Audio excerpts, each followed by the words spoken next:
There is no greater power than the power of gratitude. I don't have time to explain right now, but eventually one day I will. So coming back to the topic, I was talking about universalism. Now that you have time to ponder over it, my question to you would be, if we are all part of that bigger puzzle with all our different identities, do we really have an identity? Do we actually have a free will? Or is it just part of the universal structure and we are part of that larger machinery? We are just playing our roles within it. That brings me to the third inquiry. Mereological essentialism. Now, it could be a possibility that we are speaking about us being an assemblage of symbols, or we could be symbols arranged and making up a larger whole, which is the universal structure. There is also something which Essentialism talks about, that there is a core essence within us that gives us the purpose. When I was a kid, I didn't used to like paneer, cottage cheese. Today I do. I used to hate spinach. Today I can still barely eat it. There were many things that I did not like, did not do. Today I'm a very different person. But one thing is common is, at that point of time I used to think about me as me, and today it's the same. There is one thing that has remained constant within us, and this is what I'm coming to. What does that mean?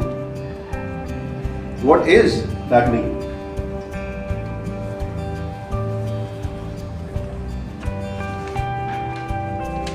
There is an essence within us, and if there is an essence, because there is one, how do we find out who we truly are?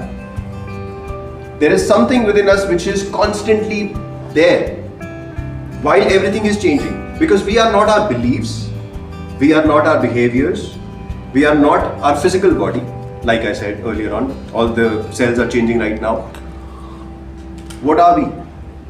Now consider an example of a knife. Let's say I changed the blade when it was getting, let's say, sloppier. Or I changed the handle. Or I changed the nut. In fact, I changed all of it. Now is it the same knife? Does it exist as the same knife? Why not?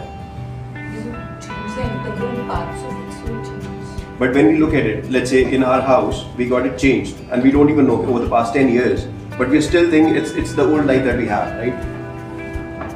That is how we identify that knife. Now it leads us to the question,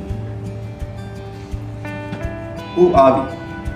I spoke about 3 topics to summarize. Nihilism says we are an assemblage of symbols, which makes us question, who am I? Who am I, Bhavish Ahuja, who's saying all of this?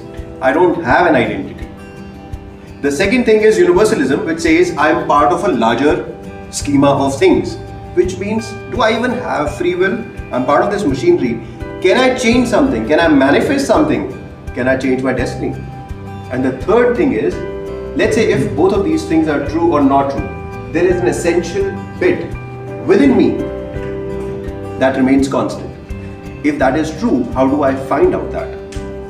How do I touch or feel or experience that essence? Is it something that I can eventually find? Or is it an abstract idea, just like the sound of silence or the taste of water?